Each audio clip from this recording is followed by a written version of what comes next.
دار کو مرنا ہے۔ ابھی میں ایک نیوز دیکھ رہا تھا،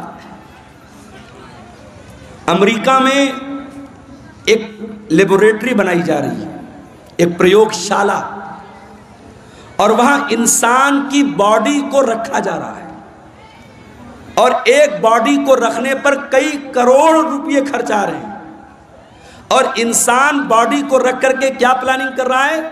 دوبارہ اس مردہ کو ہم زندہ کیسے کریں، اس پر وہاں ریسرچ ہو رہی ہے۔ بہت سارے لوگ پیسہ خرچ کر کے اپنی باڈی کو اس میں پریزرو کروا رہے ہیں، اور اس پر ریسرچ چل رہی ہے کہ کیسے مردہ انسان کو زندہ کیا جائے۔ کیا یہ پاسبل ہے؟ قرآن کہتا ہے یہ پاسبل نہیں ہے۔ قرآن کریم اٹھاؤ، سورہ واقعہ کے اندر اللہ فرماتا ہے فَلَوْلَا إِذَا بَلَغَتِ الْحُلْقُومَ وَأَنْتُمْ حِينَئِذٍ تَنْظُرُونَ۔ میرے بندو، جب تمہاری موت کا ٹائم آئے گا، جب تمہاری جان حلق تک پہنچ جائے گی، اور تم دیکھو گے مرنے والے کے جو قریبی رشتہ دار ہیں وہ پاس میں بیٹھے ہوئے ہیں، اور ان کے سامنے انسان کو موت آئے گی۔ کبھی آپ نے کسی کو مرتے ہوئے دیکھا ہے؟ اتفاق سے میرے نانا کا جب انتقال ہوا تو میں وہاں پہ تھا۔ جیسے ہی انسان کا انتقال ہوتا ہے، انسان کی آنکھیں اوپر اڑ جاتی ہیں، کیونکہ روح جو ہوتی ہے نا، جب فرشتہ لے کے جاتا ہے تو انسان کی آنکھیں پھٹی کی پھٹی رہ جاتی ہیں، اور اگر منہ کھلا ہے تو منہ کھلا کا کھلا رہ جاتا ہے۔ مرنے والے کو تم دیکھ رہے ہو کہ وہ مر رہا ہے۔ وَنَحْنُ أَقْرَبُ إِلَيْهِ مِنْكُمْ وَلَكِنْ لَا تُبْصِرُونَ۔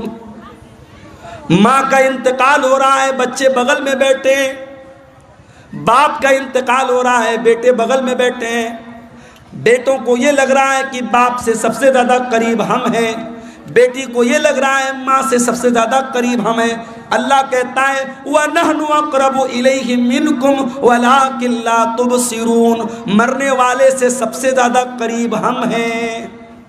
فَلَوْلَا إِن كُنْتُمْ غیر مدینین ترجعونہا ان کنتم صادقین۔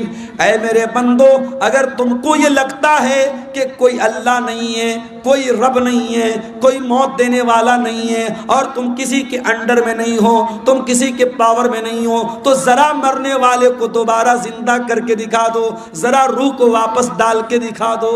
نہیں کر سکتے، مردہ زندہ نہیں ہو سکتا میرے بھائی۔ جو مر گیا وہ مر گیا، اب مرنے کے بعد دوبارہ اس کے اندر جان نہیں ڈال سکتے۔ یہ ہے موت۔ اور کبھی غور کرنا، موت ہماری بے بسی بتاتی ہے۔ جب ہمارا انتقال ہوتا ہے نا، دنیا میں آپ کے سامنے آیا ہوں کرتا پائجامہ صدری پہن کے آیا ہوں، مریں گے تو کیا پہنیں گے؟ کفن پہنیں گے۔ دنیا میں نہانے جائیں گے، کوئی لکس سے نہا رہا ہے، کوئی لائف بوائے سے نہا رہا ہے، کوئی سنتھول سے نہا رہا ہے، کوئی الگ الگ برانڈ کے صابن استعمال کر رہے ہیں۔ جاڑے کا موسم ہے، ہم گرم پانی کر کے نہا رہے ہیں۔ گھروں میں جو پیسے والے لوگ ہیں گیزر لگواتے ہیں، گرمی کا موسم ہے ٹھنڈے پانی سے نہاتے ہیں۔ مر گیا بیچارہ کچھ نہیں بولتا، گرم سے نہلاؤ، ٹھنڈے سے نہلاؤ، صابن کے ساتھ نہلاؤ، بنا صابن کے نہلاؤ، کچھ نہیں بول سکتا۔ دنیا میں نہاتا تھا، اپنا الگ ایٹیٹیوڈ تھا، آدھا گھنٹے تک نہاتا رہتا تھا، چہرے کے لیے الگ فیس واش تھا، باڈی کے لیے الگ باڈی واش تھا، بالوں کے لیے الگ شیمپو تھا۔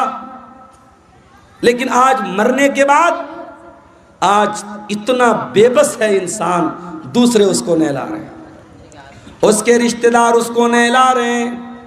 وہ بیچارہ یہ کہنے کی طاقت بھی نہیں رکھتا کہ میں تو لگ سے نہایا کرتا تھا، تم مجھے بیر کی پتیوں سے کیوں نہلا رہے ہو؟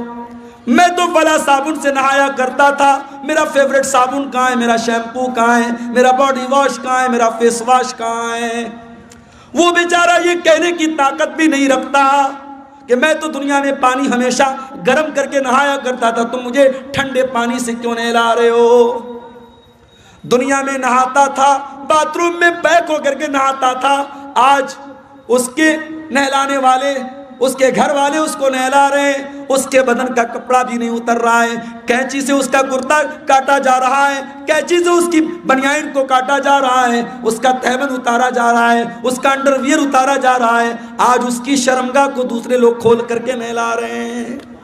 اللہ اکبر، کتنی بے بسی ہے میرے بھائی۔ نہلا دیا گیا، اب کفن کا نمبر آیا۔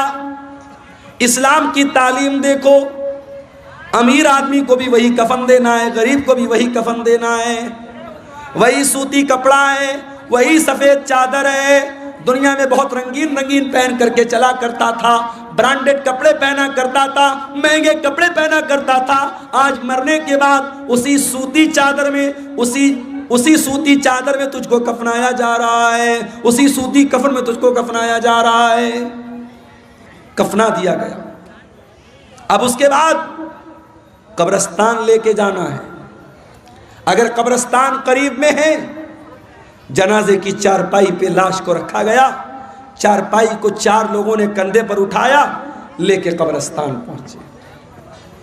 اتنا بے بس ہے انسان، مرنے کے بعد ہل نہیں سکتا، اس کی باڈی کو 4 لوگ مل کر کے جنازے پر اٹھا کر کے لے کے قبرستان جا رہے ہیں۔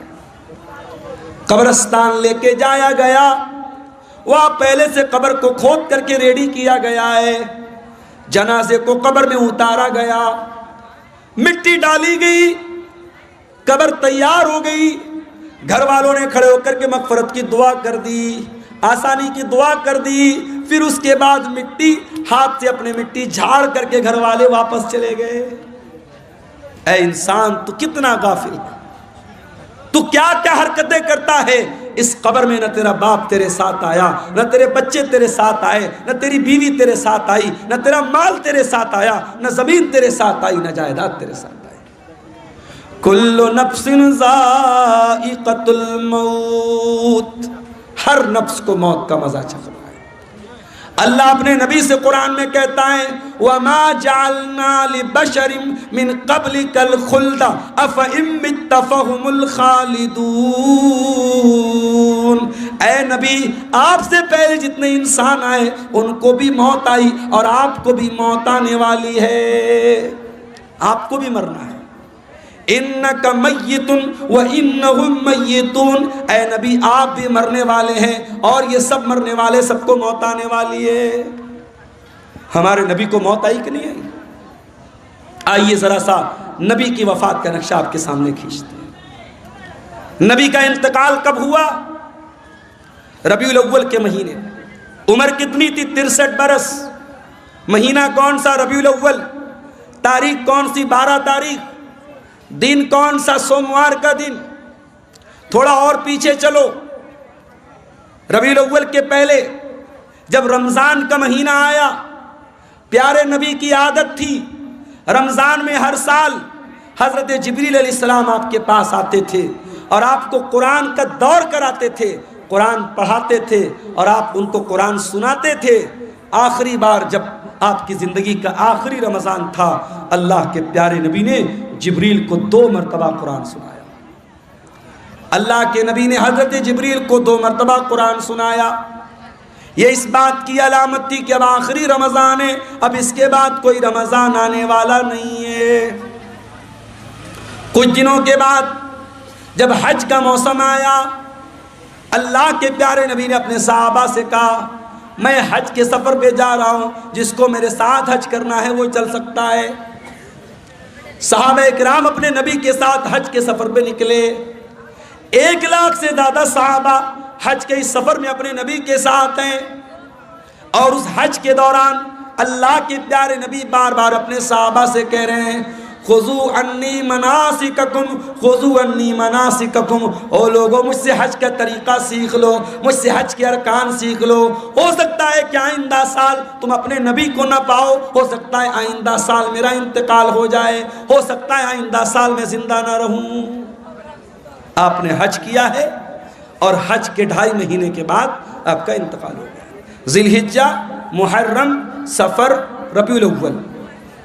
ذی الحجہ میں آپ نے حج کیا ہے، ربیع الاول میں آپ کا انتقال ہوا ہے۔ انتقال سے پہلے آپ نے حضرت معاذ بن جبل رضی اللہ تعالیٰ عنہ کو یمن بھیجا تھا، اسلام کا داعی بنا کر، اسلام کا مبلغ بنا کر آپ نے یمن بھیجا تھا۔ آج ہمارا نوجوان دیوالی کا تہوار آتا ہے، بڑے شوق سے مٹھائی